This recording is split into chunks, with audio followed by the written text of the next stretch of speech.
Sesi 3. Rencana pengelolaan 6.000 tahun Tuhan untuk menyelamatkan umat manusia.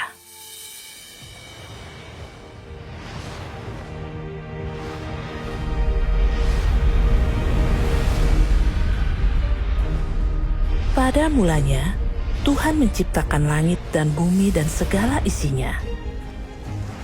Dan sebuah dunia baru yang penuh daya hidup pun lahir.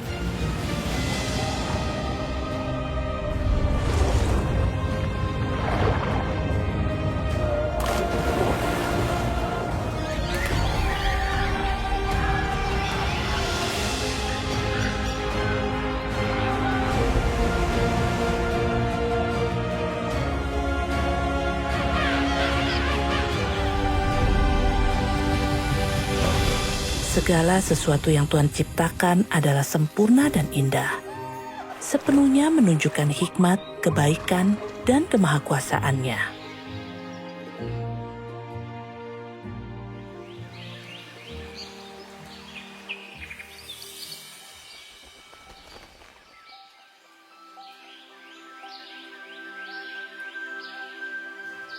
Tuhan menciptakan Adam dan Hawa menurut gambarnya sendiri dengan tangannya dan mengembuskan napas kehidupannya ke dalam diri mereka. Sejak saat itu, Tuhan memiliki sebuah rencana untuk mendapatkan sekelompok orang di antara umat manusia yang dapat memahami firman-Nya, mengerti kehendak-Nya, dan mampu mengelola segala sesuatu sesuai dengan tuntutan-Nya. Tuhan mempercayakan seluruh harapannya kepada manusia, ingin menjadikan manusia sahabat yang sehati dan sepikir dengannya, yang dapat berjalan bersamanya. Inilah tujuan Tuhan dalam menciptakan manusia. Umat manusia yang Tuhan ciptakan pada mulanya adalah tanpa dosa. Tuhan menempatkan mereka di Taman Eden dan memberitahu mereka, "Dari semua pohon di taman ini engkau boleh makan dengan bebas. Tetapi dari pohon pengetahuan yang baik dan jahat, engkau tidak boleh memakannya. Karena pada hari engkau memakannya, engkau pasti mati."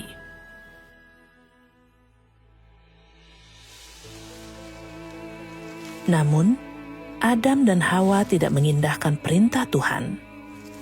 Mereka menyerah pada godaan iblis dan memakan buah dari pohon pengetahuan tentang yang baik dan yang jahat.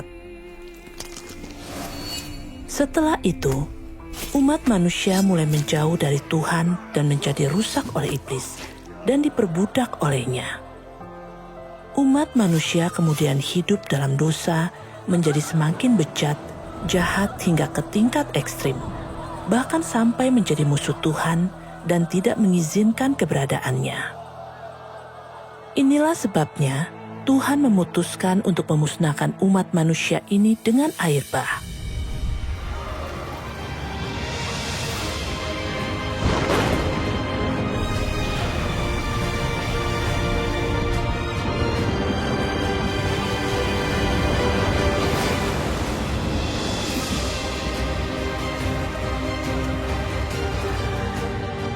Setelah air bah, semua makhluk hidup yang bernapas di bumi mati, kecuali 8 orang dalam keluarga Nuh dan segala jenis makhluk hidup yang ada di Batra. Mereka terus berkembang biak di bumi hingga hari ini. Tuhan membuat perjanjian pelangi dengan mereka bahwa Dia tidak akan pernah lagi menghancurkan bumi dengan air bah. Seiring pekerjaan Tuhan terus-menerus mengalami kemajuan, dan setelah Tuhan menetapkan perjanjian pelangi dengan manusia, Tuhan memiliki keinginan yang semakin mendesak untuk mendapatkan mereka yang bisa sehati, sepikir dengannya, dan mereka yang mampu mengikuti kehendak-Nya di bumi, dan terlebih lagi, untuk mendapatkan sekelompok orang yang mampu melepaskan diri dari kekuatan kegelapan dan tidak terikat oleh iblis. Sekelompok orang yang akan dapat memberi kesaksian tentang Dia di bumi.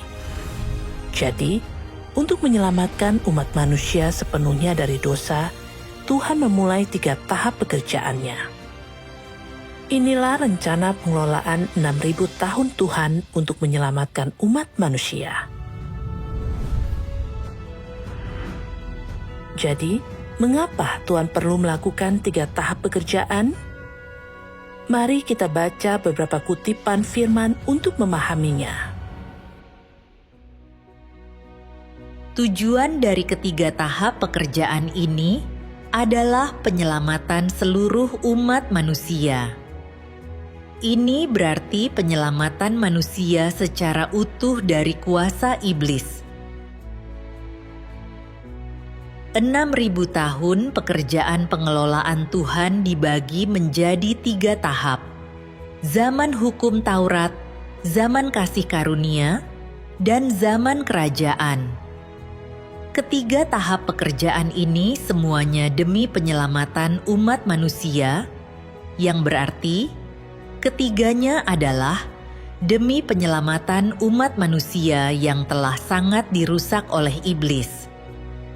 Namun, pada saat yang sama, ketiganya juga adalah agar Tuhan dapat berperang melawan iblis. Jadi, sebagaimana pekerjaan penyelamatan yang dibagi menjadi 3 tahap, maka peperangan dengan iblis juga dibagi menjadi 3 tahap, dan 2 aspek pekerjaan Tuhan ini dilakukan secara bersamaan. Peperangan melawan iblis sebenarnya demi penyelamatan manusia, dan karena pekerjaan penyelamatan manusia bukanlah sesuatu yang bisa diselesaikan secara sukses dalam 1 tahap, peperangan melawan iblis juga dibagi menjadi beberapa tahap dan masa, dan perang yang dilancarkan terhadap iblis sesuai dengan kebutuhan manusia dan sejauh mana perusakan iblis terhadap manusia. Ada 3 tahap dalam pekerjaan penyelamatan manusia, yang berarti peperangan melawan iblis telah dibagi menjadi 3 tahap untuk mengalahkan iblis sekali untuk selamanya. Namun, fakta sesungguhnya di balik seluruh pekerjaan peperangan melawan iblis adalah bahwa hasilnya dicapai melalui beberapa langkah pekerjaan. Penganugerahan kasih karunia kepada manusia, menjadi korban penghapus dosa manusia, mengampuni dosa manusia, menaklukkan manusia, dan menyempurnakan manusia. Dari firman ini, kita dapat memahami bahwa pekerjaan Tuhan untuk menyelamatkan umat manusia juga merupakan pertempuran dengan iblis yang dilakukan sesuai dengan kebutuhan umat manusia yang rusak. Melalui 3 tahap pekerjaan, Tuhan secara bertahap menyelamatkan umat manusia dari kuasa iblis, sehingga orang-orang dapat sepenuhnya didapatkan olehnya. Sejak umat manusia dirusak oleh iblis, orang-orang mulai berbuat dosa dan menentang Tuhan.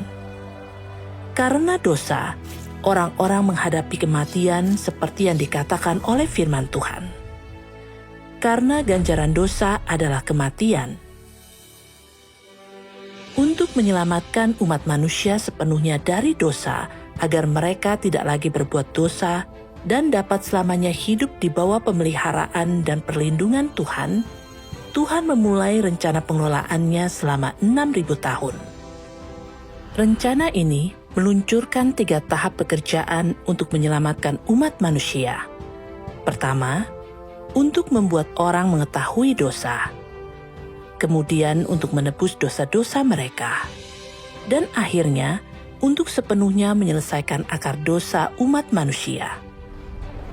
Oleh karena itu, setiap tahap pekerjaan Tuhan memiliki makna yang sangat mendalam. Bagian yang tak terpisahkan dari rencana pengelolaan Tuhan dan proses yang diperlukan bagi umat manusia yang rusak untuk melepaskan diri dari dosa dan kuasa iblis. Selanjutnya, mari kita bersekutu secara terperinci tentang bagaimana Tuhan melalui 3 tahap pekerjaan ini sepenuhnya menyelamatkan orang-orang dari kuasa iblis. Latar belakang, pekerjaan, dan hasil yang dicapai dalam setiap tahap pekerjaan Tuhan. Tahap pertama, pekerjaan Tuhan untuk menyelamatkan umat manusia. Pekerjaan di zaman hukum Taurat. Pada mulanya, umat manusia seperti bayi, tidak tahu bagaimana cara menyembah Tuhan atau bagaimana cara hidup. Mereka bahkan tidak memahami prinsip-prinsip moral yang paling dasar, tidak menyadari bahwa tindakan seperti membunuh dan mencuri adalah kejahatan. Mereka sering berdosa dan menyinggung Tuhan tanpa mengetahui bahwa mereka melakukan dosa. Agar umat manusia dapat berpaling dari dosa dan menjalani kehidupan yang normal di bumi, Tuhan memulai pekerjaan di zaman hukum Taurat. Di zaman hukum Taurat, Tuhan Yahweh menetapkan hukum dan perintah untuk mengajar orang-orang bagaimana hidup di bumi. Memerintahkan mereka untuk tidak membunuh, mencuri, berzina, dan sebagainya. Ini memberi orang konsep dasar tentang dosa, sehingga mereka tahu apa yang harus dan tidak boleh mereka lakukan. Mereka juga belajar untuk mematuhi hukum dan memelihara hari Sabat. Mereka yang mematuhi hukum diberkati oleh Tuhan, sementara mereka yang melanggarnya dihukum dan harus mempersembahkan korban untuk menebus dosa-dosa mereka. Jika orang melanggar hukum tertentu, murka Tuhan akan menimpa mereka, dan mereka akan dirajam sampai mati atau dibakar oleh api dari sorga. Melalui ini, bangsa Israel mengalami keagungan, murka pemeliharaan, dan belas kasihan Tuhan. Mereka mengakui Yahweh sebagai satu-satunya Tuhan yang benar, yang menciptakan langit, bumi, dan segala isinya. Oleh karena itu, mereka semua takut akan Tuhan Yahweh, mengikuti hukum-hukumnya, menjalani kehidupan normal di bumi, dan menyembah Tuhan, hidup di hadirat Tuhan. Inilah hasil yang dicapai oleh pekerjaan Tuhan di zaman hukum Taurat. Tanpa pekerjaan ini dan batasan hukum, umat manusia akan jatuh ke dalam kekacauan dan dengan cepat ditawan oleh iblis. Oleh karena itu, penetapan hukum oleh Tuhan sangat penting bagi umat manusia. Pekerjaan di zaman hukum Taurat membuat orang tahu apa itu dosa dan apa itu kebenaran, dan juga membuat mereka melihat bahwa mereka sering berdosa dan membutuhkan korban penghapus dosa untuk menebus dosa-dosa mereka. Tahap pekerjaan ini tidak hanya membawa orang ke jalur yang benar dalam kehidupan manusia, tetapi juga meletakkan dasar dan membuka jalan bagi tahap pekerjaan Tuhan selanjutnya. Tahap kedua, pekerjaan Tuhan untuk menyelamatkan umat manusia. Pekerjaan di zaman kasih karunia. Meskipun umat manusia di zaman hukum Taurat tahu apa itu dosa, bagaimana cara mempersembahkan korban untuk menebus dosa, dan bagaimana cara menyembah Tuhan, karena kerusakan oleh iblis, orang sering gagal untuk mematuhi hukum. Terutama pada periode akhir zaman hukum Taurat, orang semakin banyak berbuat dosa, dan tidak ada lagi cukup korban penghapus dosa untuk menebus pelanggaran mereka. Karena tidak memiliki cukup korban penghapus dosa, orang menghadapi bahaya dihukum dan dihukum mati oleh hukum. Dan mereka berdoa dan berseru kepada Tuhan dalam kesusahan. Jika pekerjaan Tuhan tetap berada di zaman hukum Taurat, semua orang akan dihukum dan dihukum mati karena berbuat dosa, dan seluruh umat manusia akan musnah. Jadi, melalui para nabi, Tuhan Yahweh memberitahu bangsa Israel bahwa Mesias akan datang sebagai korban penghapus dosa untuk menebus mereka. Nubuat itu mengatakan, karena bagi kita seorang anak telah dilahirkan, bagi kita seorang putra telah diberikan, dan lambang pemerintahan berada di bahunya, dan namanya akan disebut ajaib, penasehat, Tuhan yang perkasa, Bapa yang kekal, Raja damai. Setelah itu, Tuhan menggenapi janjinya dengan menjadi manusia sebagai Tuhan Yesus untuk melaksanakan pekerjaan penebusan umat manusia. Dia mengakhiri zaman hukum Taurat dan mengantarkan zaman baru, zaman kasih karunia. Di zaman kasih karunia, Tuhan Yesus hidup di antara manusia berkhotbah. Bertobatlah engkau, karena kerajaan sorga sudah dekat. Dia mengajar orang-orang untuk mengakui dosa mereka dan bertobat, untuk mengasihi sesama seperti diri sendiri, untuk mengampuni orang lain 70 kali 7 kali, untuk mengasihi Tuhan dengan segenap hati, jiwa, dan akal budi, dan untuk menyembah Tuhan dalam roh dan kebenaran, dan sebagainya. Ini memungkinkan orang untuk memahami maksud Tuhan, dan iman mereka kepada Tuhan memperoleh tujuan dan arah yang jelas, sepenuhnya membebaskan mereka dari belenggu hukum dan peraturan. Tuhan Yesus juga melakukan banyak tanda dan mujizat, menyembuhkan orang sakit, mengusir setan, dan mengampuni dosa orang. Dia penuh dengan toleransi dan kesabaran terhadap orang-orang. Semua orang merasakan kasih dan belas kasihan Tuhan, melihat betapa berharga dan indahnya Dia, dan hubungan mereka dengan Tuhan menjadi lebih dekat. Pada akhirnya, Tuhan Yesus disalibkan untuk umat manusia, menjadi korban penghapus dosa yang kekal, mengampuni dosa orang sekali untuk selamanya. Sejak saat itu, selama orang mengakui dosa-dosa mereka kepada Tuhan dan bertobat, dosa-dosa mereka akan diampuni, mereka tidak akan lagi dihukum atau dikutuk oleh hukum, dan memenuhi syarat untuk datang ke hadapan Tuhan dalam doa dan menikmati damai sejahtera, sukacita, dan kasih karunia melimpah yang dianugerahkan olehnya. Pekerjaan penebusan Tuhan Yesus membawa keselamatan yang luar biasa, memungkinkan umat manusia untuk bertahan hidup dan berkembang hingga hari ini.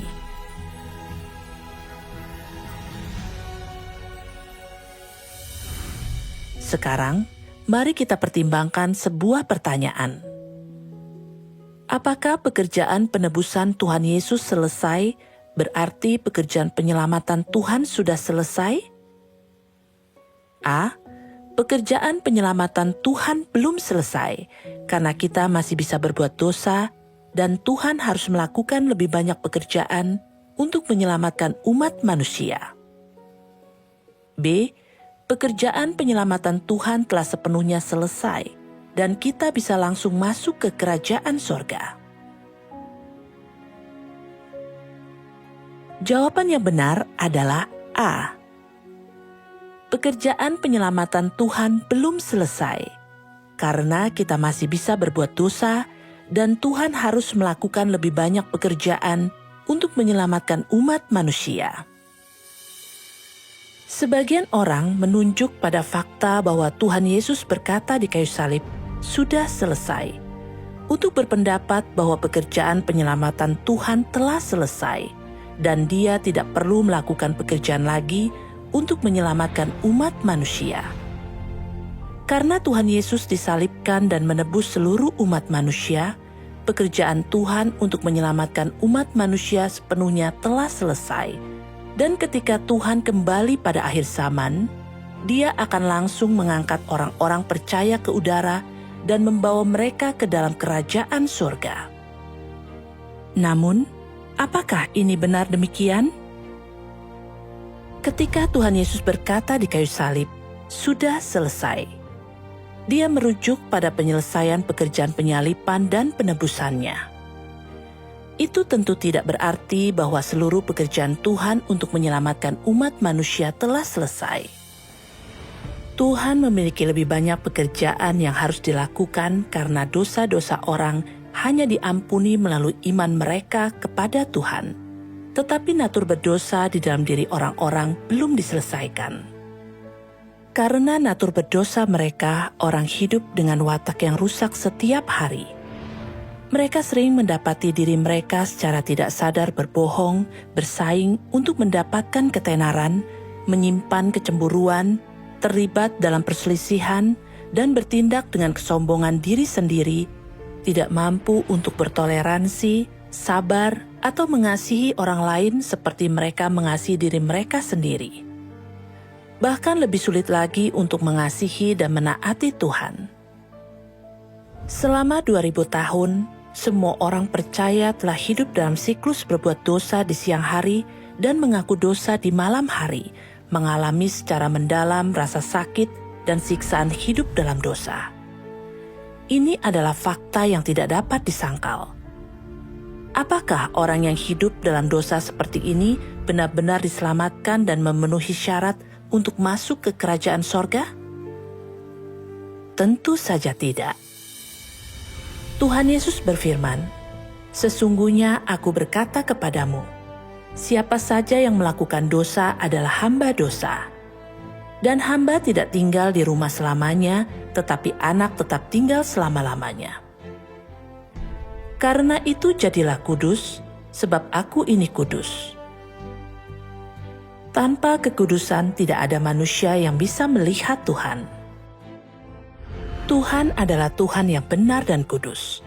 Dia tidak akan mengizinkan orang yang sering berbuat dosa dan menentangnya masuk ke dalam kerajaannya. Oleh karena itu, setelah menyelesaikan pekerjaan penebusan, Tuhan Yesus bernubuat berkali-kali bahwa Dia akan datang lagi untuk melakukan satu tahap pekerjaan penghakiman untuk menyucikan umat manusia secara menyeluruh dan membawa orang ke dalam kerajaannya. Seperti yang dinubuatkan oleh Tuhan Yesus. Masih ada banyak hal lain yang harus kukatakan kepadamu, tetapi engkau tidak dapat menanggungnya saat ini.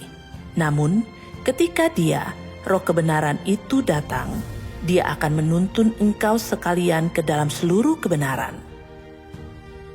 Karena waktunya akan datang penghakiman harus dimulai di rumah Tuhan. Karena Bapa tidak menghakimi siapapun, tetapi telah menyerahkan seluruh penghakiman itu kepada Anak. Dan Dia juga sudah memberikan kepadanya otoritas untuk mengadakan penghakiman, karena Dia adalah Anak manusia. Dia yang menolak aku dan tidak menerima firman-Ku, sudah ada yang menghakiminya. Firman yang aku nyatakan, itulah yang akan menghakiminya di akhir zaman. Jelaslah bahwa ketika Tuhan kembali, Dia akan mengungkapkan kebenaran dan melaksanakan pekerjaan penghakiman, membimbing orang untuk memahami dan masuk ke dalam seluruh kebenaran. Ini adalah untuk menyelamatkan orang sepenuhnya dari dosa dan dari kuasa iblis, mengakhiri zaman kasih karunia dan mengantarkan zaman kerajaan. Ini adalah tahap pekerjaan yang telah Tuhan rencanakan sejak lama. Dan ini adalah tahap terakhir dalam 3 tahap rencana pengelolaannya. Tahap ketiga, pekerjaan Tuhan untuk menyelamatkan umat manusia. Pekerjaan di zaman kerajaan. Meskipun Yesus datang di antara manusia dan melakukan banyak pekerjaan, Dia hanya menyelesaikan pekerjaan penebusan seluruh umat manusia dan melayani sebagai korban penghapus dosa manusia. Dia tidak membebaskan manusia dari wataknya yang rusak. Menyelamatkan manusia sepenuhnya dari pengaruh iblis tidak hanya membuat Yesus harus menjadi korban penghapus dosa dan menanggung dosa manusia, tetapi juga menuntut Tuhan untuk melakukan pekerjaan yang bahkan lebih besar untuk membebaskan manusia sepenuhnya dari wataknya yang telah dirusak oleh iblis. Jadi, setelah manusia diampuni dari dosa-dosanya, Tuhan datang kembali menjadi daging untuk memimpin manusia memasuki zaman yang baru, serta memulai pekerjaan hajaran dan penghakiman. Pekerjaan ini telah membawa manusia ke dalam alam yang lebih tinggi. Semua orang yang tunduk di bawah kekuasaannya akan menikmati kebenaran yang lebih tinggi dan mendapatkan berkat yang lebih besar. Mereka akan benar-benar hidup dalam terang dan mendapatkan kebenaran, jalan, dan hidup. Melalui pekerjaan penghakiman dan hajaran ini, manusia akan sepenuhnya mengenali esensi yang najis dan rusak dalam diri mereka sendiri, dan mereka akan dapat sepenuhnya berubah dan disucikan. Hanya dengan cara ini, manusia dapat dilayakkan untuk kembali menghadap takhta Tuhan. Semua pekerjaan yang dilakukan sekarang ini bertujuan agar manusia dapat ditahirkan dan diubahkan. Melalui penghakiman dan hajaran oleh firman-Nya, serta melalui pemurnian, manusia dapat membuang kerusakannya dan ditahirkan. Kristus akhir zaman menggunakan berbagai kebenaran untuk mengajar manusia, mengungkapkan hakikat manusia, dan menganalisis perkataan dan perbuatan manusia.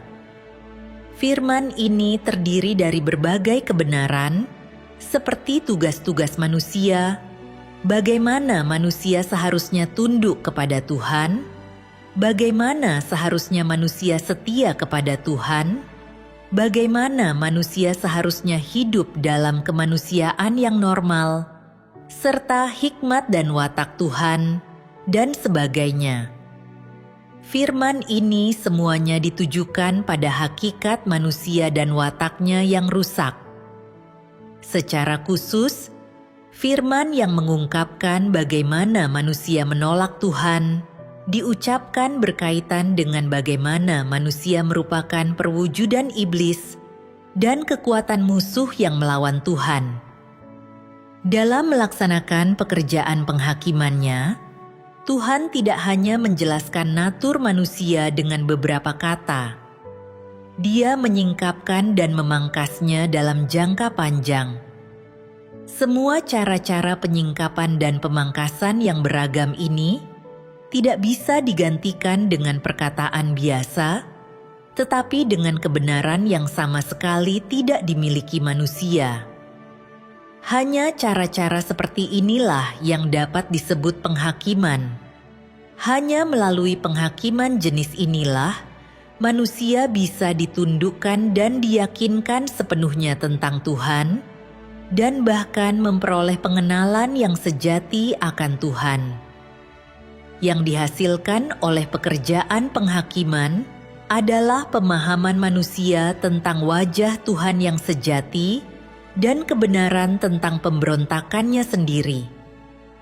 Pekerjaan penghakiman memungkinkan manusia untuk mendapatkan banyak pemahaman akan maksud-maksud Tuhan, tujuan pekerjaan Tuhan, dan misteri-misteri yang tidak dapat dipahami olehnya.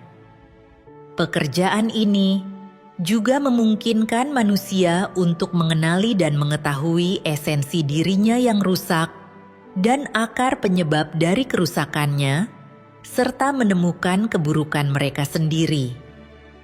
Semua efek ini dihasilkan oleh pekerjaan penghakiman, karena esensi pekerjaan ini sebenarnya adalah pekerjaan membukakan jalan, kebenaran, dan hidup Tuhan kepada semua orang yang beriman kepadanya. Pekerjaan ini adalah pekerjaan penghakiman yang dilakukan oleh Tuhan. Firman ini sangat jelas. Pekerjaan penebusan yang dilakukan oleh Tuhan Yesus hanya mengampuni dosa-dosa manusia. Itu tidak menghilangkan natur berdosa mereka, juga tidak sepenuhnya menyelamatkan mereka dari dosa. Oleh karena itu, pekerjaan Tuhan untuk menyelamatkan umat manusia belum selesai dan masih mengharuskannya untuk mengungkapkan lebih banyak kebenaran dan melakukan satu tahap pekerjaan penghakiman untuk menyucikan dan menyelamatkan umat manusia secara menyeluruh. Di zaman kerajaan, Tuhan akan menghakimi dan menghilangkan natur berdosa manusia dengan mengungkapkan banyak firman. Kebenaran firman Tuhan adalah seperti cahaya besar yang menyingkapkan semua kegelapan di dalam diri kita. Melalui penyingkapan dan penghakiman firman Tuhan, kita akan dapat melihat bahwa natur berdosa kita tetap berakar dalam di dalam diri kita, Hanya dengan demikian kita akan dapat memperoleh pengetahuan dan benar-benar membenci terhadap diri kita sendiri, dan secara sadar mempraktikkan kebenaran, bertindak sesuai dengan firman Tuhan, dan membiarkan firman-Nya menjadi standar bagi hidup kita. Pada saat inilah kita akan benar-benar disucikan dari natur berdosa kita. Kita akan diperbarui dan diubah sepenuhnya menjadi manusia baru yang diciptakan oleh Tuhan, orang-orang yang dapat mempraktikkan firman Tuhan dalam segala hal. Orang-orang seperti itu akan menjadi mereka yang pada akhirnya disucikan dan yang pada akhirnya akan dapat masuk dan tinggal di dalam kerajaan Tuhan. Ini menunjukkan betapa pentingnya pekerjaan penghakiman di zaman kerajaan bagi umat manusia. Dari sini kita dapat melihat bahwa pekerjaan penebusan Tuhan Yesus sepenuhnya membuka jalan bagi pekerjaan penghakiman di akhir zaman. Pekerjaan penghakiman di akhir zaman adalah bagian paling krusial dan esensial dari pekerjaan penyelamatan Tuhan, dan itu akan menjadi satu-satunya jalan bagi umat manusia untuk diselamatkan dan masuk ke kerajaan surga. Jika orang dapat menerima penghakiman Tuhan di akhir zaman, watak mereka yang rusak akan memiliki kesempatan untuk disucikan.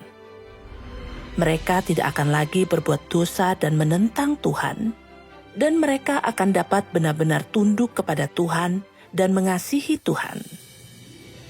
Hanya dengan demikian pekerjaan Tuhan untuk menyelamatkan umat manusia akan sepenuhnya selesai, dan hanya dengan demikian rencana pengelolaan 6.000 tahun akan sepenuhnya tercapai. Mereka yang mengalami penghakiman dan dimurnikan akan dilindungi oleh Tuhan melalui malapetaka besar dan akan menjadi orang-orang yang tersisa. Setelah itu, langit yang baru dan bumi yang baru, kerajaan Kristus akan muncul. Mereka yang tersisa akan menjadi umat Tuhan yang hidup selamanya di dalam kerajaannya dan menikmati janji-janji dan berkat-berkat Tuhan. Ini tepat menggenapi nubuat-nubuat dalam Wahyu. Kerajaan-kerajaan di dunia ini menjadi milik Tuhan kita dan Kristusnya, dan Dia akan memerintah sampai selama-selamanya. Dan aku mendengar suara nyaring dari surga berkata, "Lihatlah bait suci Tuhan ada bersama manusia, dan Dia akan tinggal bersama mereka dan mereka akan menjadi umat-Nya, dan Tuhan sendiri akan ada bersama mereka, menjadi Tuhan mereka. Tuhan akan menghapuskan setiap air mata dari mata mereka, dan tidak akan ada lagi kematian, kesedihan, tangisan, dan kesakitan. Karena hal-hal yang lama sudah berlalu." Nama Tuhan. Di zaman hukum Taurat, Tuhan menetapkan hukum untuk membuat orang tahu apa itu dosa. Karena tahap pekerjaan ini relatif sederhana, hanya berfokus untuk membuat orang tahu apa itu dosa. Tuhan bekerja secara langsung dalam roh dan mengambil nama Yahweh, yang berarti Tuhan yang ada, yang sudah ada, dan yang akan datang. Nama ini menandakan bahwa Dia adalah satu-satunya Tuhan yang benar, yang telah ada sejak semula dan akan ada selamanya. Dia menciptakan langit, bumi, dan segala isinya, menciptakan umat manusia, dan secara pribadi memimpin umat manusia, memegang kedaulatan atas segalanya. Dia adalah satu-satunya Tuhan yang benar, selain Dia tidak ada yang lain. Inilah nama Tuhan di zaman hukum Taurat. Di zaman kasih karunia, Tuhan menjadi manusia untuk secara pribadi melakukan pekerjaan penebusan umat manusia, dan namanya adalah Yesus. Dalam bahasa Ibrani, itu adalah Immanuel, yang diterjemahkan menjadi Tuhan beserta kita. Ketika Tuhan kembali pada akhir zaman, akankah Dia memiliki nama baru? Sebenarnya, Alkitab telah bernubuat sejak lama bahwa Tuhan akan memiliki nama baru ketika Dia kembali. dan bangsa-bangsa lain akan menyaksikan kebenaran-Mu, dan semua raja akan melihat kemuliaan-Mu, dan Engkau akan dipanggil dengan nama baru yang disebut oleh mulut Yahweh. Dia yang menang akan kujadikan pilar di dalam bait suci Tuhanku, dan ia tidak akan keluar lagi. Dan aku akan menuliskan padanya nama Tuhanku dan nama kota Tuhanku, yaitu Yerusalem baru, yang turun dari sorga, dari Tuhanku, dan aku akan menuliskan namaku yang baru padanya. Kedua nubuatan tersebut menyebutkan bahwa Tuhan akan memiliki nama baru, yang berarti itu bukan nama yang pernah Dia gunakan sebelumnya. Oleh karena itu, ketika Tuhan kembali, Dia pasti tidak akan lagi disebut Yesus atau Yahweh. Mari kita baca beberapa nubuat untuk memahami apa Dia akan disebut ketika Dia kembali. Akulah Alfa dan Omega, yang pertama dan yang terakhir, firman Tuhan, yang ada sekarang, yang sudah ada, dan yang akan datang, yang Maha Kuasa. Lalu aku mendengar seperti suara kumpulan besar orang banyak, dan seperti gemuruh air bah, dan seperti deru guntur yang keras, berkata, Haleluya! Karena Tuhan yang Maha Kuasa memerintah. Dari nubuat-nubuat ini, apakah nama Tuhan di zaman kerajaan? A. Tuhan yang Maha Kuasa. B. Yesus. C. Yahweh. Jawaban yang benar adalah A. Tuhan yang Maha Kuasa. Namun, apa arti nama Tuhan yang Maha Kuasa? Mari kita baca satu bagian firman untuk memahaminya. Selama zaman hukum Taurat, Yahweh merupakan nama Tuhan. Dan pada zaman kasih karunia, nama Yesus merepresentasikan Tuhan. Selama akhir zaman, namanya adalah Tuhan yang Maha Kuasa. Yang Maha Kuasa, yang menggunakan kuasanya untuk membimbing, menaklukkan, dan mendapatkan manusia, dan pada akhirnya mengakhiri zaman. Nama Tuhan yang Maha Kuasa mencakup watak bawaan Tuhan, semua yang Dia miliki dan siapa Dia adanya, pekerjaannya, dan semua kebenaran yang Dia ungkapkan. Artinya, melalui firman yang diungkapkan oleh Tuhan yang Maha Kuasa, kita jadi mengenal kemahakuasaan Tuhan, wataknya, semua yang Dia miliki dan siapa Dia adanya, kepraktisannya, prinsip-prinsip pekerjaannya, bagaimana Dia memimpin umat manusia ke zaman kerajaan 1000 tahun, dan akhirnya ke tujuan yang indah dan seterusnya. Semua ini adalah hasil yang dicapai oleh kemahakuasaan Tuhan. Terlebih lagi, Tuhan yang berinkarnasi pada akhir zaman hanya mengucapkan kebenaran, menggunakan firman untuk menghakimi dan menyingkapkan watak kita yang rusak, menggunakan firman untuk menyucikan dan menyelamatkan kita, menggunakan firman untuk menghukum semua kekuatan musuh, dan menggunakan firman untuk membangun kerajaannya. Segalanya ditegakkan dan diselesaikan oleh firman dari mulutnya. Sebuah manifestasi yang jelas dari kemahakuasaannya. Oleh karena itu, nama Tuhan yang Maha Kuasa menandakan lebih dari sekedar kuasanya untuk menyelamatkan kita dari iblis. Lebih penting lagi, itu mewakili Tuhan yang mengakhiri zaman kasih karunia, mengantarkan umat manusia ke era baru kerajaan 1000 tahun. Semua ini adalah pekerjaan yang diselesaikan melalui nama Tuhan yang Maha Kuasa.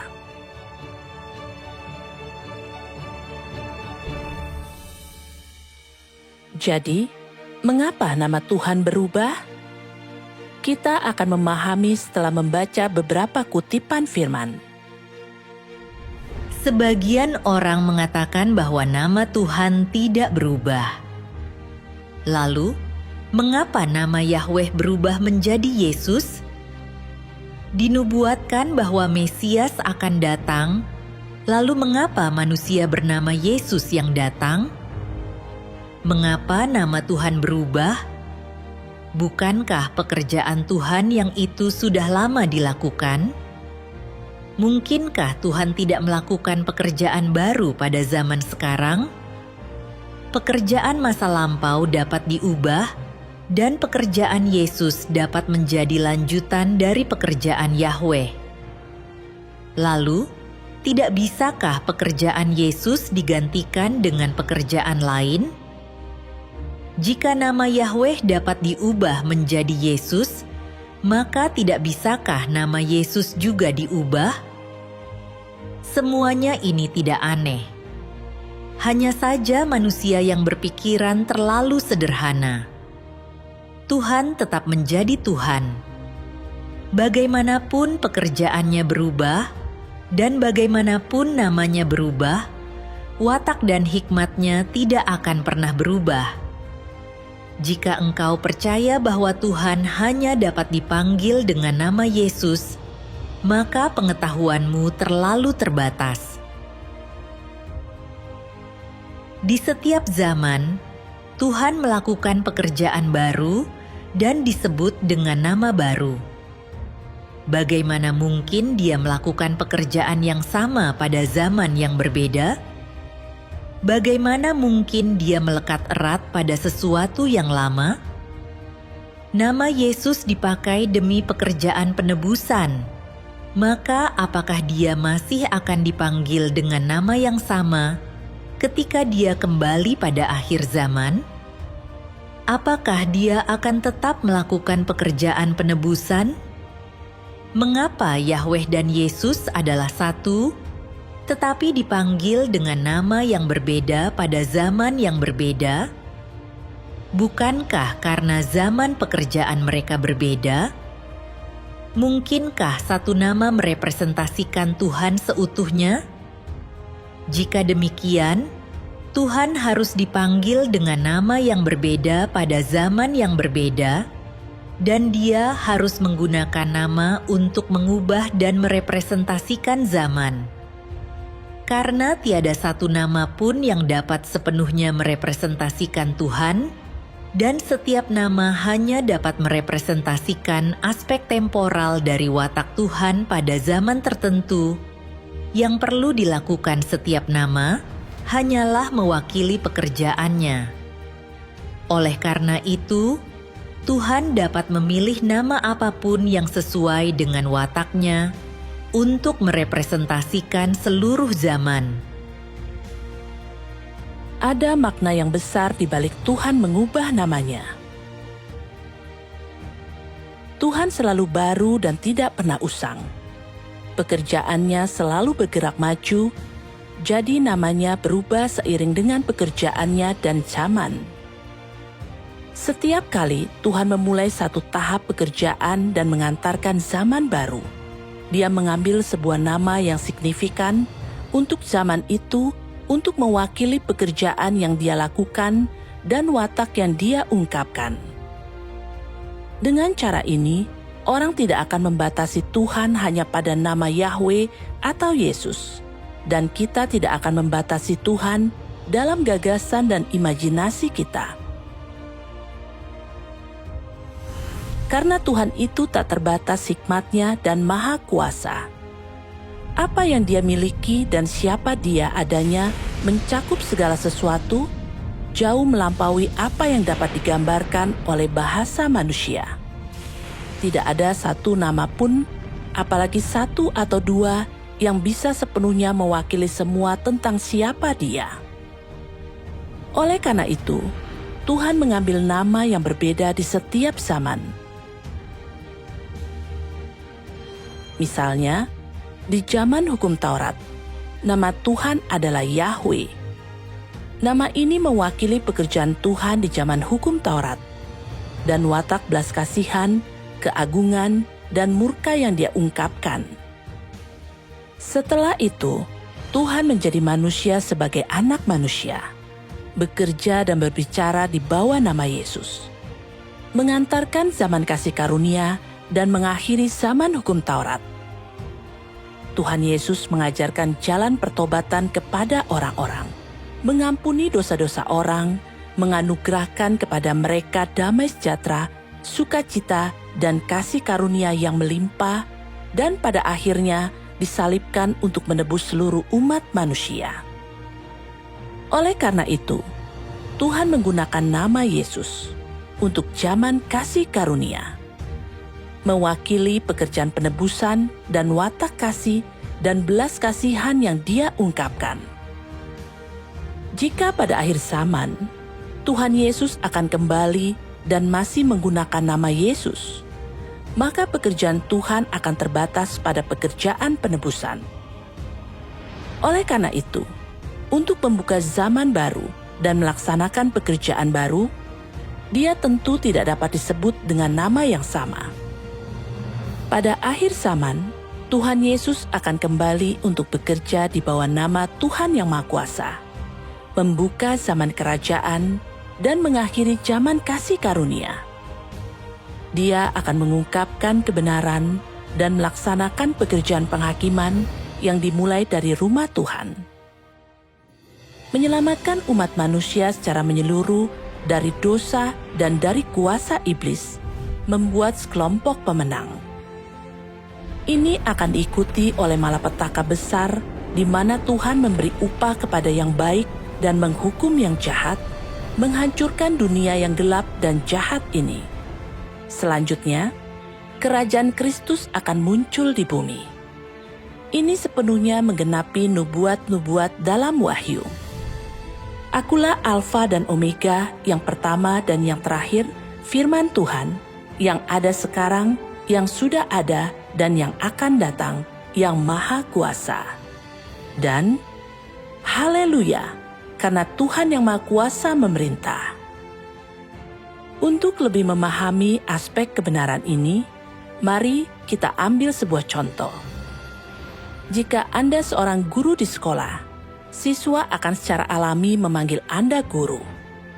Jika Anda berganti karir dan menjadi dokter, orang lain akan memanggil Anda dokter. Jika Anda kemudian membuka toko dan menjalankan bisnis, Anda akan dipanggil bos. Meskipun gelar Anda berubah dengan setiap profesi, Anda sebagai pribadi tidak berubah. Esensi Anda tetap sama. Ini menunjukkan bahwa meskipun peran yang berbeda mengarah pada gelar yang berbeda, perubahan gelar tidak mewakili perubahan esensi Anda. Dengan alasan yang sama, Tuhan melakukan pekerjaan yang berbeda di zaman yang berbeda, dan Dia menggunakan nama baru untuk membuka setiap zaman baru. Jadi, meskipun nama dan pekerjaan Tuhan berubah, esensi ilahinya tidak akan pernah berubah. Karena semua itu adalah pekerjaan dari satu Tuhan. Artinya, esensi Tuhan tidak akan pernah berubah, bahkan saat namanya berubah.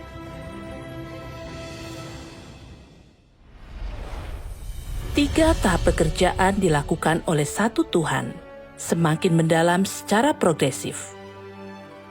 Tiga tahap pekerjaan, zaman hukum Taurat, zaman kasih karunia, dan zaman kerajaan, adalah tiga tahap pekerjaan yang berbeda yang dilakukan oleh satu Tuhan di zaman yang berbeda untuk menyelamatkan umat manusia.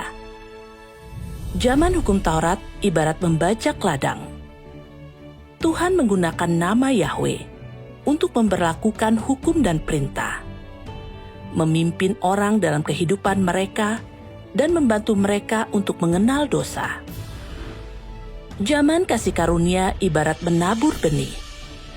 Tuhan menggunakan nama Yesus untuk melakukan pekerjaan penyalipan, menebus seluruh umat manusia, dan memungkinkan orang untuk mengakui dosa mereka dan bertobat. Zaman kerajaan ibarat menuai hasil. Tuhan akan menggunakan nama Tuhan Yang Maha Kuasa untuk mengungkapkan semua kebenaran, untuk menghakimi dan menyucikan natur berdosa manusia, sehingga dosa-dosa mereka dapat disucikan, dan mereka bisa masuk ke dalam kerajaan Tuhan. Ketiga tahap pekerjaan ini saling terkait erat, secara progresif meningkat dan semakin mendalam. Setiap tahap dibangun di atas dasar tahap sebelumnya, saling melengkapi dan terhubung erat. Ketiga tahap tersebut diperlukan. Tanpa pekerjaan di zaman hukum Taurat, umat manusia tidak akan tahu apa itu dosa dan akan hidup dalam dosa diinjak-injak oleh iblis. Mereka akan dengan cepat ditawan oleh iblis dan menjadi musnah. Sehingga tidak mungkin untuk melaksanakan pekerjaan di zaman kasih karunia. Tanpa pekerjaan penebusan di zaman kasih karunia, umat manusia akan dihukum karena dosa mereka dan tidak akan bisa bertahan hingga hari ini.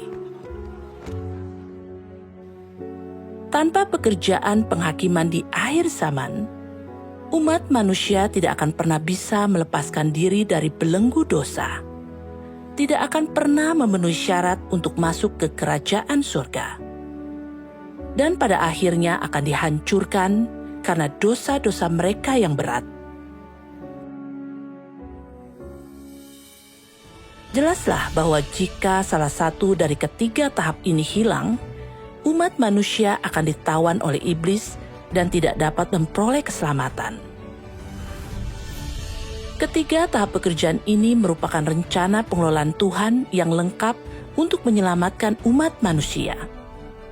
Setiap tahap lebih krusial dan penting daripada yang terakhir. Dan semuanya direncanakan dan diatur dengan cermat oleh Tuhan untuk keselamatan umat manusia.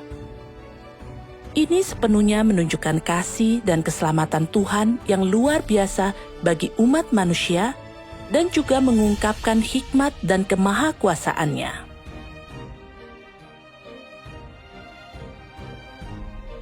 Lalu, apakah Yahweh, Tuhan Yesus, dan Tuhan Yang Maha Kuasa adalah satu Tuhan? Faktanya, itu adalah pekerjaan dari satu Tuhan. Meskipun nama Tuhan berbeda, dan metode serta isi pekerjaannya juga berbeda di setiap zaman. Ketiga tahap pekerjaan itu dilakukan oleh satu Tuhan. Mulai dari pekerjaan Yahweh hingga pekerjaan Yesus, dan dari pekerjaan Yesus sampai pekerjaan tahap sekarang ini, tiga tahap ini mencakup urutan berkelanjutan dari keseluruhan pengelolaan Tuhan, dan semuanya merupakan pekerjaan satu roh. Sejak penciptaan dunia, Tuhan selalu bekerja mengelola umat manusia. Dialah yang awal dan yang akhir, yang pertama dan yang terakhir. Dialah yang memulai suatu zaman, dan dialah pula yang mengakhirinya. Ketiga tahap pekerjaan tersebut, di zaman yang berbeda dan lokasi yang berbeda, tidak salah lagi merupakan pekerjaan dari satu roh. Semua orang yang memisahkan ketiga tahap ini bertentangan dengan Tuhan. Sekarang, engkau harus memahami bahwa semua pekerjaan dari tahap pertama hingga hari ini adalah pekerjaan dari satu Tuhan, pekerjaan dari satu roh. Tentang hal ini, tentu tidak ada keraguan. Pekerjaan Tuhan selalu bergerak maju. Setiap kali Tuhan melaksanakan tahap pekerjaan baru, Dia mengambil nama baru untuk membuka zaman dan mengakhiri zaman, dan untuk mewakili pekerjaan yang hendak Dia lakukan. Dengan cara ini, orang tidak akan membatasi Tuhan pada nama Yahweh atau Yesus, dan tidak akan membatasi Tuhan dalam gagasan dan imajinasi kita sendiri. Tapi, tidak peduli bagaimana nama Tuhan atau metode pekerjaannya berubah. Itu adalah satu roh yang bekerja. Esensi Tuhan tidak akan pernah berubah. Tuhan akan selalu menjadi Tuhan. Ini pasti tanpa keraguan.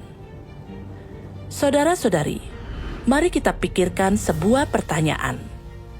Jika orang tetap berada di zaman kasih karunia, hanya menerima pekerjaan penebusan Tuhan Yesus, dan tidak menerima pekerjaan penghakiman yang dilakukan oleh Tuhan Yang Maha Kuasa di zaman kerajaan, apakah menurut Anda mereka dapat masuk ke dalam kerajaan Tuhan? A. Bisa. Orang percaya kepada Yesus bisa masuk ke dalam kerajaan Tuhan tidak peduli apapun. B. Tidak bisa. Kita harus mengikuti jejak Tuhan dan mengalami pekerjaan penghakiman Tuhan di akhir zaman untuk disucikan. C. Tidak yakin. Jawaban yang benar adalah B. Kita harus mengikuti jejak Tuhan dan mengalami pekerjaan penghakiman Tuhan di akhir zaman untuk disucikan. Penghakiman di akhir zaman adalah pekerjaan yang sepenuhnya menyelamatkan umat manusia. Jika seseorang tidak menerima penghakiman di akhir zaman, semua upaya sebelumnya akan sia-sia.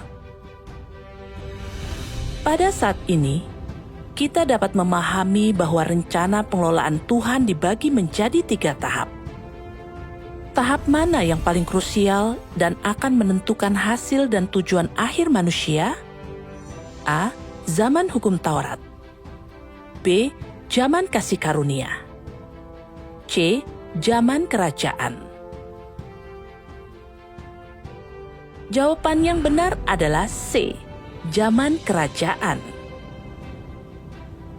Dari ketiga tahap pengelolaan Tuhan untuk keselamatan penuh umat manusia, pekerjaannya di zaman kerajaan adalah yang paling penting. Ketika Tuhan kembali pada akhir zaman, Dia akan mengakhiri zaman kasih karunia, membuka zaman kerajaan, dan melakukan pekerjaan penghakiman yang dimulai dari rumah Tuhan. Pekerjaan penghakiman Tuhan di zaman kerajaan adalah tahap terakhir dari rencana pengelolaan Tuhan. Apakah orang dapat menerima dan tunduk padanya secara langsung menentukan hasil akhir mereka? Beberapa orang berkata, "Saya hanya percaya pada Yesus.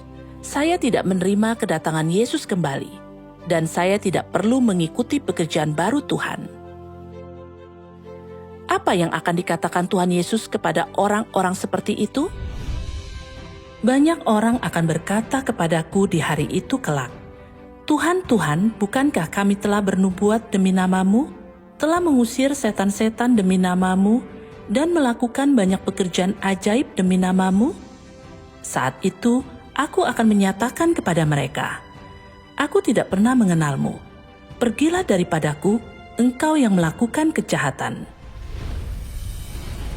Mengapa orang-orang ini yang percaya kepada Tuhan seumur hidup banyak menderita dan melakukan banyak pekerjaan dalam nama Tuhan Yesus, malah dihukum oleh Tuhan sebagai pelaku kejahatan?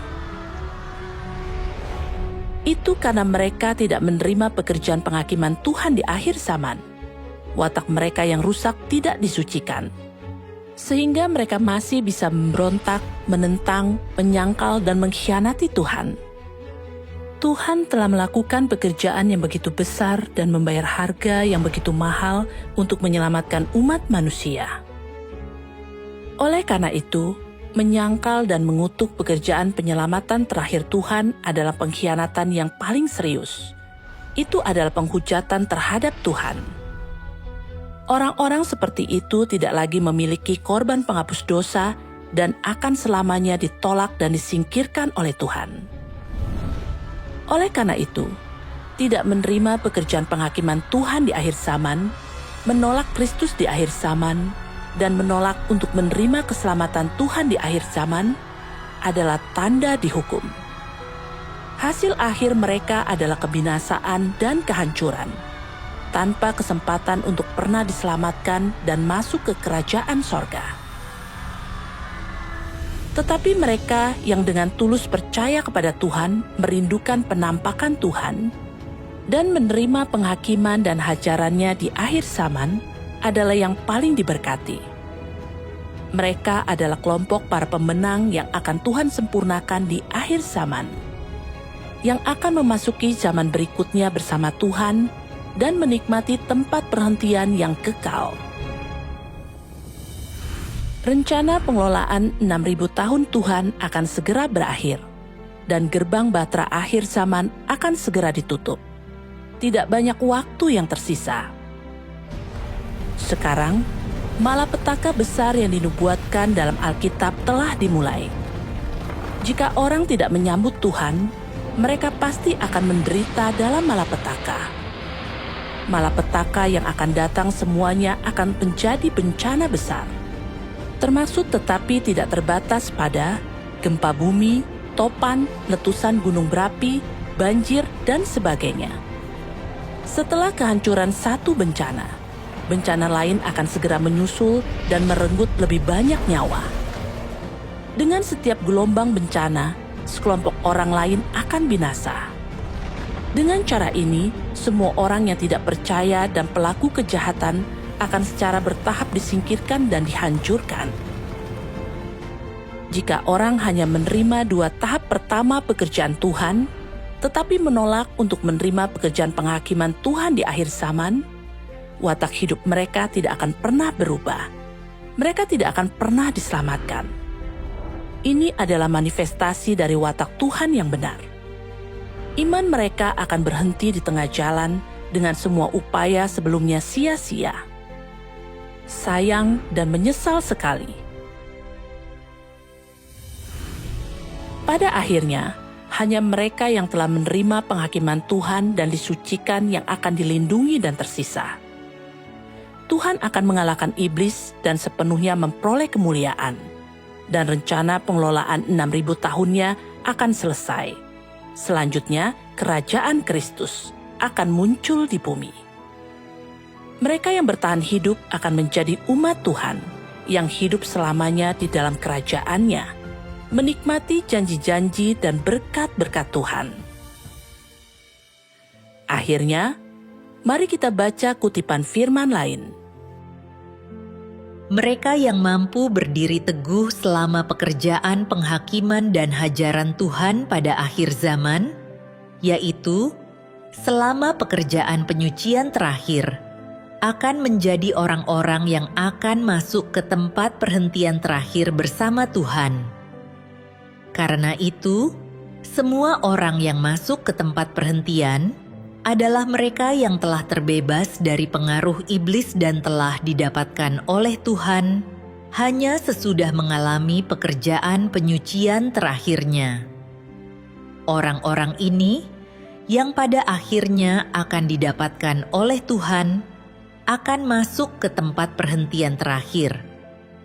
Tujuan pekerjaan penghakiman dan hajaran Tuhan pada intinya adalah untuk menyucikan umat manusia untuk hari perhentian terakhir. Jika tidak ada anggota umat manusia yang dapat dipilah menurut jenis mereka atau masuk ke tempat perhentian. Pekerjaan ini adalah satu-satunya jalan manusia untuk masuk ke tempat perhentian. Hanya pekerjaan penahiran Tuhan yang akan mentahirkan manusia dari kefasikan mereka, dan hanya pekerjaan hajaran dan penghakimannya yang mampu menyingkapkan unsur-unsur manusia yang pemberontak itu. Dengan demikian, membedakan orang-orang yang dapat diselamatkan dari orang-orang yang tidak dapat diselamatkan, dan membedakan mereka yang akan tetap hidup dari mereka yang tidak akan tetap hidup. Ketika pekerjaan ini berakhir, orang-orang yang diizinkan untuk tetap hidup itu semuanya akan ditahirkan dan memasuki keadaan manusia yang lebih tinggi, di mana mereka akan menikmati kehidupan manusia yang kedua, yang lebih indah di bumi. Dengan kata lain, mereka akan masuk ke hari perhentian manusia dan hidup berdampingan dengan Tuhan. Setelah mereka yang tidak diizinkan untuk tetap hidup telah dihajar dan dihakimi, wujud asli mereka akan seluruhnya disingkapkan. Setelah itu, mereka semua akan dimusnahkan, dan sama seperti iblis, mereka tidak akan diizinkan lagi untuk tetap hidup di bumi. Manusia di masa depan tidak akan lagi mencakup orang-orang jenis ini. Orang-orang semacam itu tidak layak untuk memasuki negeri tempat perhentian terakhir. Mereka juga tidak layak untuk bergabung pada hari perhentian yang akan dimiliki Tuhan bersama dengan manusia. Karena mereka adalah target penghukuman dan merupakan orang-orang jahat yang tidak benar. Mereka pernah ditebus dan juga telah dihakimi dan dihajar. Mereka juga pernah berjerih payah untuk Tuhan. Namun ketika hari terakhir tiba, mereka tetap akan disingkirkan dan dimusnahkan karena kejahatan mereka dan sebagai akibat pemberontakan dan ketidakmampuan mereka untuk ditebus. Mereka tidak akan pernah ada lagi di dunia masa depan, dan mereka tidak akan lagi hidup di antara umat manusia di masa depan. Tujuan satu-satunya di balik pekerjaan terakhir Tuhan dengan menghukum orang yang jahat dan memberi upah kepada orang yang baik adalah untuk sepenuhnya menyucikan seluruh umat manusia, sehingga Dia dapat membawa umat manusia yang sepenuhnya disucikan ke perhentian kekal. Tahap pekerjaannya ini adalah tahap pekerjaan yang paling penting.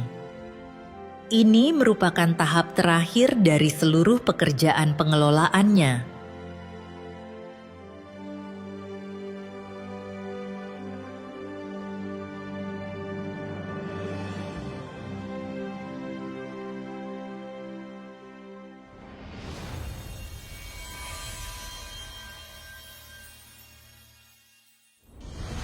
Dua 2000 tahun yang lalu, Tuhan Yesus berjanji, "Lihatlah, aku segera datang."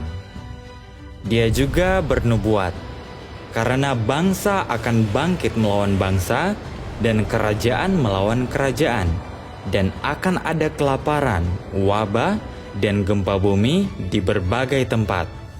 Sekarang, setelah 2000 tahun kerinduan dan penantian, tanda-tanda akhir zaman telah muncul dan dunia mendekati babak akhirnya. Di seluruh dunia, malapetaka sedang terjadi di mana-mana dan semakin dahsyat. Gempa bumi melanda tanpa peringatan, kekeringan membuat tanah retak, banjir menghanyutkan rumah dan kehidupan, dan kebakaran hutan yang dahsyat mengubah hutan dan kota menjadi abu. Sementara itu, wabah penyakit telah berlangsung selama bertahun-tahun, dan peperangan terus-menerus pecah dan meningkat. Ini adalah waktu yang sangat krusial bagi Tuhan untuk datang. Apakah engkau siap menyambut kedatangannya kembali? Apakah engkau ingin menjadi gadis-gadis yang bijaksana, yang siap sedia menyambut mempelai laki-laki? Tuhan Yesus berfirman, "Domba-dombaku mendengarkan suaraku."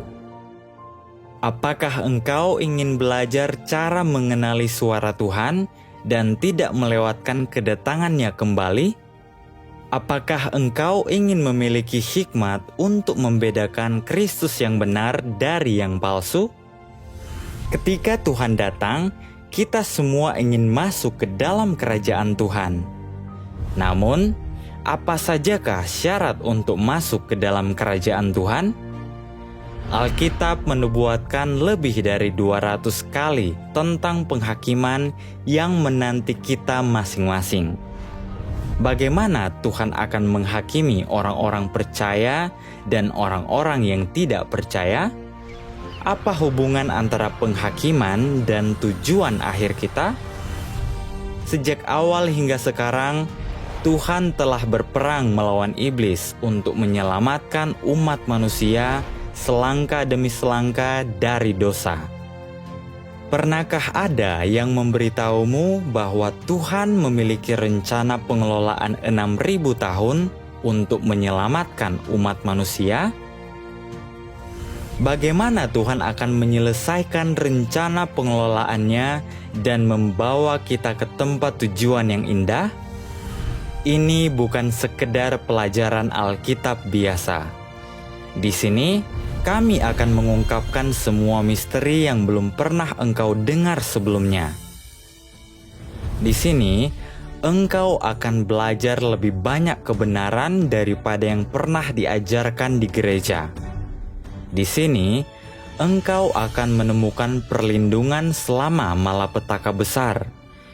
Di sini, engkau akan mengetahui bagaimana Tuhan akan mewujudkan kerajaannya di bumi. Hari Tuhan sudah dekat. Di saat-saat seperti ini, keraguan bisa berakibat fatal. Tidak ada yang menyangka bahwa kemarin adalah hari terakhir mereka. Sungguh menyedihkan melihat banyak orang yang memiliki rencana untuk hari esok yang tidak pernah terwujud. Tak terhitung banyaknya orang yang telah kehilangan nyawa sebelum mereka sempat mencari kebenaran. Bagi kita yang masih memiliki hari ini, masih ada kesempatan untuk mendengar suara Tuhan. Kita tidak tahu apa yang akan terjadi esok, tetapi Tuhan tahu.